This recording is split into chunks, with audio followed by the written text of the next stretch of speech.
Bom, essa história ela acontece num período que foi um dos piores períodos da história de Israel, do reino de Judá.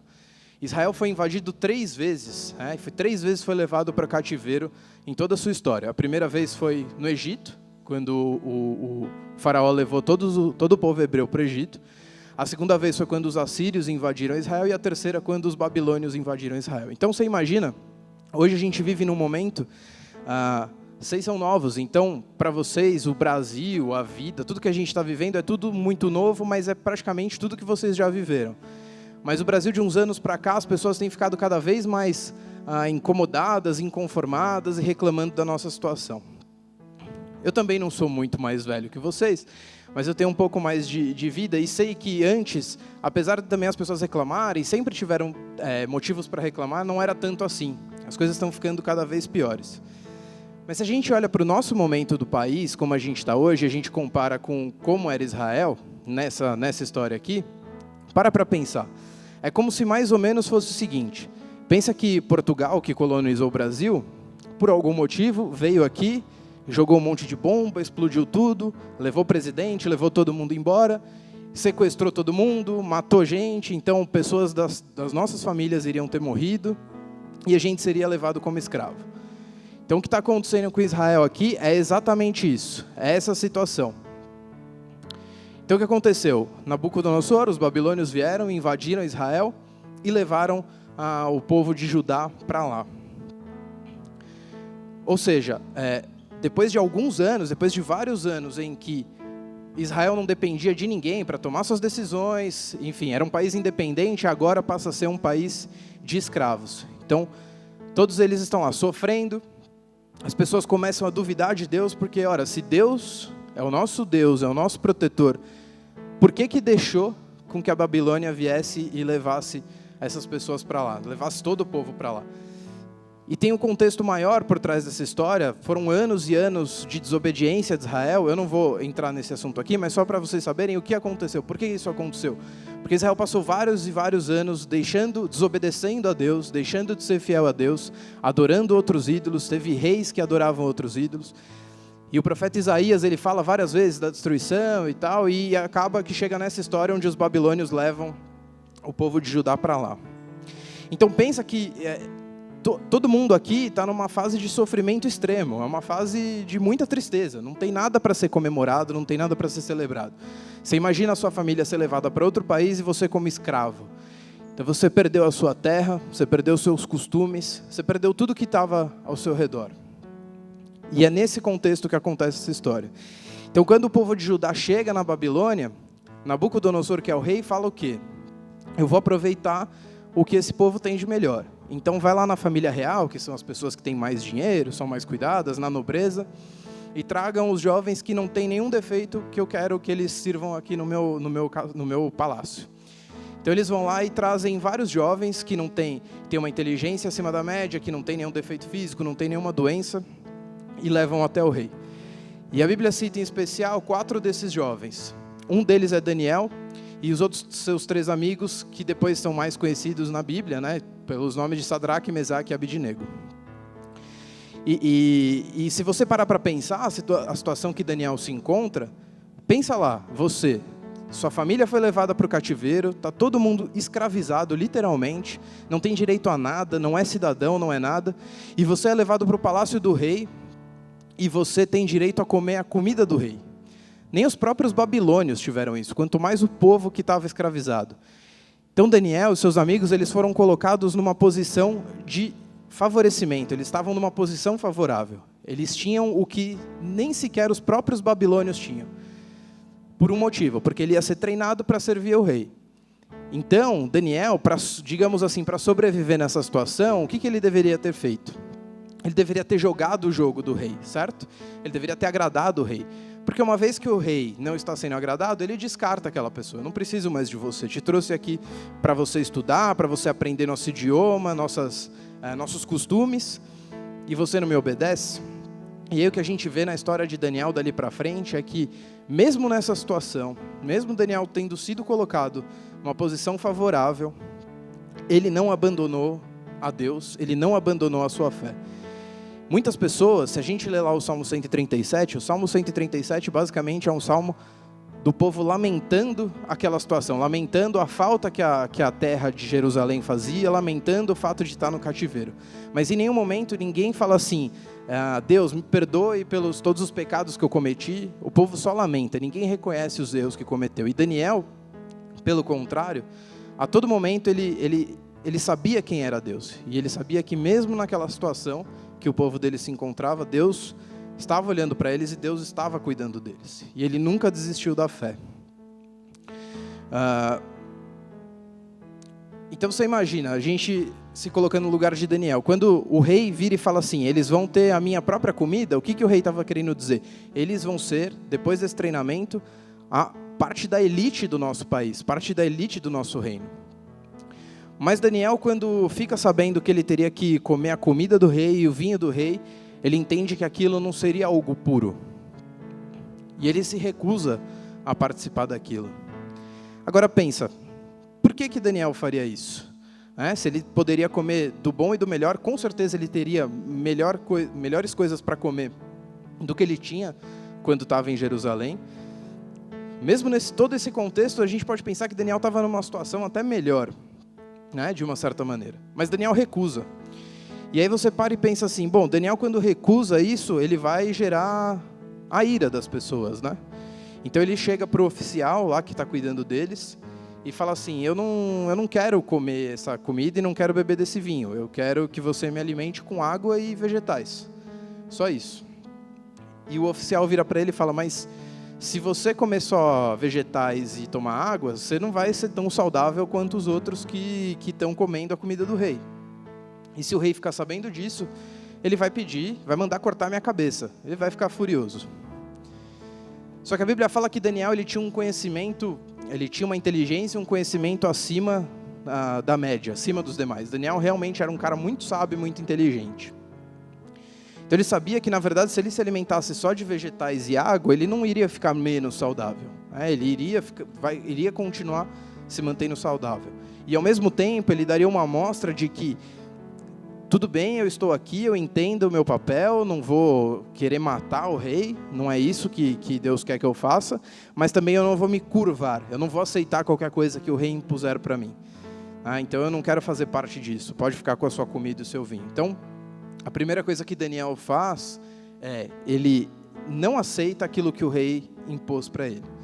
E ele entende que se manter firme na fé, acreditar em Deus era o melhor caminho. E que isso iria levar ele para um final melhor do que se ele se prostrasse diante do rei. E desses 4 jovens, então Daniel fala para o amigo dele, fala para o oficial, fala assim, se você me alimentar, a mim e os meus amigos, por 10 dias, só com água e vegetais, compara depois com os outros jovens que foram alimentados com a comida do rei, e depois desses 10 dias você vê quem está mais saudável. Quem estiver mais saudável, você começa a alimentar todos da mesma maneira. E aí acontece que no final desses 10 dias, Daniel, Sadraque, Mesaque e Abednego, eles estavam muito mais saudáveis do que os outros jovens. E aí você deve estar pensando, bom, mas em 10 dias, será que em 10 dias de uma alimentação diferente ia fazer toda essa diferença? 10 dias de uma alimentação diferente faz alguma diferença, mas não a ponto dele estar mais saudável do que os outros que estavam comendo uma boa comida. Não é que os outros jovens lá não estavam sendo alimentados, eles tinham o que comer, e tinham bastante coisa para comer. Então, o que aconteceu aqui? É nítido ver o favor de Deus em cima da vida de Daniel e dos seus amigos. Se nesses 10 dias eles passaram a estar mais saudáveis do que os outros, isso só mostra que Deus colocou a mão dele em Daniel, colocou a mão nos seus amigos e mostrou para aquele... Foi o primeiro grande milagre, digamos assim, que Deus fez através de Daniel ali no período da Babilônia. A história de Daniel, muitos de vocês conhecem depois. Daniel foi para a cova dos leões, os Sadraque, Mesaque e Abednego foram jogados na fornalha. Então tiveram uma série de demonstrações depois que aqui é só o começo delas, de como Daniel e os seus amigos, ao deixarem aquilo que o rei queria e passaram a confiar em Deus, mostrou que Deus é maior do que qualquer ordem que o rei pudesse dar. E aí para pensar, será que a gente conseguiria se colocar, ter essa mesma atitude de Daniel nas nossas vidas? Como eu falei, eu fiz uma rápida comparação dos nossos dias atuais para a situação deles. Pensa que eles estavam vivendo uma situação total de caos. Não existe mais esperança, não existe mais nada. O povo foi levado para o cativeiro, existe um rei muito mais poderoso que agora é senhor do nosso povo. Ele quer que a gente adore a ele, ele não quer que a gente adore o nosso Deus. O que eu posso fazer se eu estou aqui cativo? Então eles não tinham muita escolha. E nós vivemos num momento onde é cada vez mais difícil você querer professar a sua fé, né? É muito mais fácil, entre aspas, hoje a gente ser cristão do que você ser cristão no cativeiro na Babilônia, certo? Porque hoje se você diz cristão, no máximo que você tem, as pessoas que não são crentes querem te rejeitar, ou acham que você tem pensamentos retrógrados, que você é careta, que você não pode fazer nada. No máximo isso, né? Que não é uma coisa legal. Pô, é super legal ser rejeitado. Eu acho animal ninguém gostar de mim porque eu sou crente. Não é isso que eu estou dizendo. O que eu estou dizendo é que Daniel vivia uma situação, Daniel e os seus amigos e toda a população vivia uma situação onde dizer que são crentes, dizer que são cristãos, poderia custar a vida deles. E não precisava de muito para isso, né? Bastava o rei. O rei olhou para a sua cara, ele não gostou de você, ele manda te matar e acabou, e ninguém vai questionar isso. Então, será que hoje, na nossa situação, no nosso contexto que a gente vive, será que a gente conseguiria ter a mesma atitude de Daniel? Ou melhor, será que a gente tem tido a mesma atitude de Daniel no dia a dia? Então, quando você voltar lá para a escola, para a faculdade, no final do mês, no começo do mês que vem, e os seus amigos vão ter vivido várias coisas nas férias, e às vezes você estava feliz porque você conseguiu ficar distante um pouco daquela pressão, né, de querer fazer coisa errada, que a gente sabe que o mundo vem em cima da gente, e tudo que o mundo quer é que a gente se pareça com eles. Mas será que quando você voltar lá para a escola, você vai conseguir manter a sua fé? Você vai conseguir ter essa mesma atitude que Daniel teve? O texto fala aqui no final que Daniel e seus amigos estavam mais saudáveis. Isso é a demonstração de que a fé de Daniel em Deus foi recompensada para Daniel. Daniel teve uma recompensa. E qual foi essa recompensa? Quando ele foi levado lá para o rei, depois do tempo de treinamento, todos os jovens que foram trazidos foram levados para o rei. E não é só que Daniel estava mais saudável, Daniel era um pouco mais inteligente. O rei Nabucodonosor olhou para Daniel e para os 13 e falou: vocês são mais inteligentes que qualquer mago, que qualquer feiticeiro do meu reino. Então, vocês são mais inteligentes do que qualquer pessoa que eu uso para me consultar. Provavelmente pessoas mais velhas, com mais experiência. E Daniel tinha mais inteligência, tinha mais sabedoria do que essas pessoas. Para pensar em todo esse tempo, tudo que aconteceu, no trauma que Daniel e seus amigos poderiam ter vivenciado.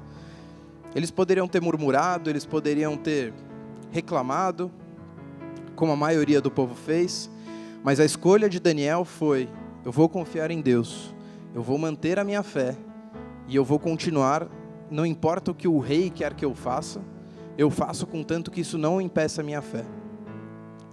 Então o ponto que eu quero chegar é o seguinte: quando você voltar lá das férias, os seus amigos vão querer que você faça várias coisas. Algumas delas são ok, digamos assim, outras delas não. Outras delas vocês sabem que não estão de acordo com a vontade de Deus. E a única maneira de você se manter dentro da vontade de Deus é por uma escolha própria. E o único motivo que deveria ser a razão de você escolher se manter a sua fé, se manter dentro da vontade de Deus, é a sua própria fé em Deus. Então, a partir do momento quando você acredita que Deus está olhando para você, está contigo, que Ele é um Deus onipresente, que Ele não te deixa só, é o único motivo que você precisa para decidir se manter dentro da vontade de Deus. E aí às vezes é muito difícil porque a gente pensa, poxa, mas eu só consigo olhar para agora, né? A única coisa que eu vejo é aqui, eu dizendo não quero fazer isso, e toda a revolta que isso gera nos meus amigos, e todo o desprezo que isso gera nos meus amigos. Agora, uma coisa que eu posso te dizer para vocês dizer para vocês é ótimo, né? Uma coisa que eu posso dizer para vocês é que quando você se mantém dentro da vontade de Deus, Deus reconhece isso. E Ele honra a sua vida. Então pode ser que você, até no pior dos casos, perca um amigo ou outro, não queira mais olhar para a sua cara. De verdade, eu acho que vai causar mais uma irritação, ali no momento. Mas se os seus amigos que querem te levar a pecar, se eles deixam de ser seu amigo quando você nega o pecado, de verdade, eles não deveriam nem ser seus amigos.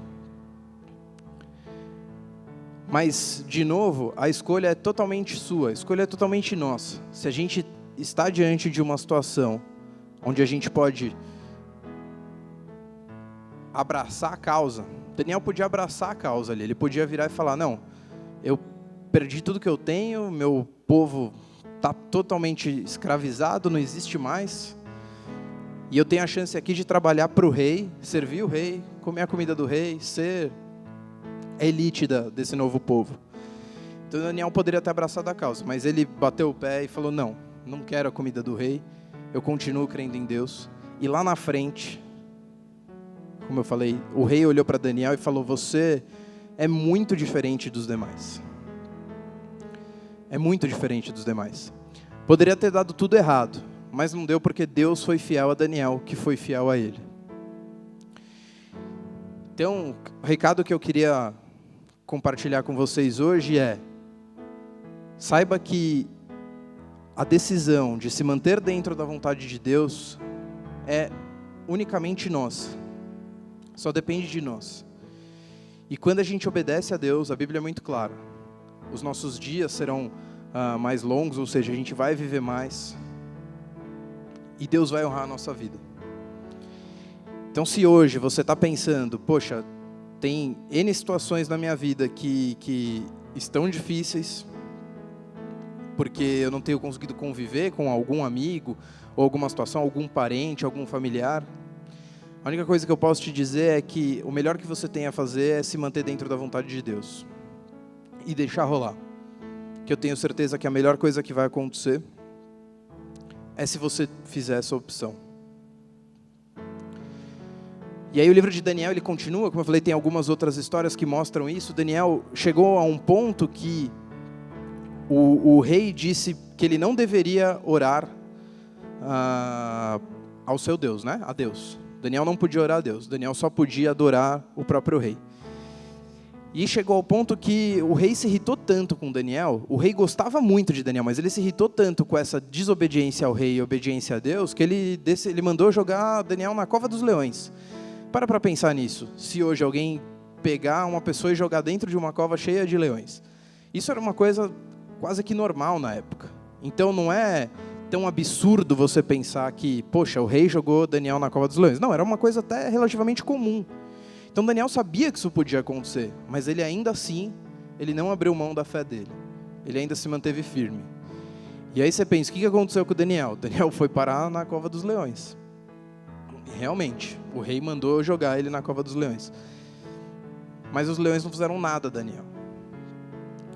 Então quando você fizer a opção por manter a sua fé, por se manter dentro da vontade de Deus, vai parecer que você está na cova dos leões. E pode ser que você realmente caia lá dentro. Todo mundo fique contra você, seja tudo caótico, as pessoas, você pensa que você não vai ter mais amigo. Mas no final, você vai sair da cova dos leões e você vai voltar a ser o conselheiro do rei. Porque quando Daniel sai da cova, o rei fala, como é possível não ter acontecido nada com você? E Daniel fala, foi meu Deus que fechou a boca dos leões para que eles não me fizessem mal. Os amigos de Daniel, a mesma coisa. Nabucodonosor fez lá uma estátua gigante para ele e disse que todo mundo no reino da Babilônia deveria se prostrar à estátua. Mas Sadraque, Mesaque e Abednego não se prostraram. O que aconteceu? Existia uma fornalha onde o rei jogava os inimigos dentro dessa fornalha. Então, de novo, era uma coisa super comum. Não é algo absurdo como seria hoje. Hoje seria um crime inexplicável. Mas na época era comum. Se o rei não gostasse de você por algum motivo, ele te jogava dentro da fornalha. E aí Sadraque, Mesaque e Abednego não se prostraram à estátua e ele jogou eles na fornalha.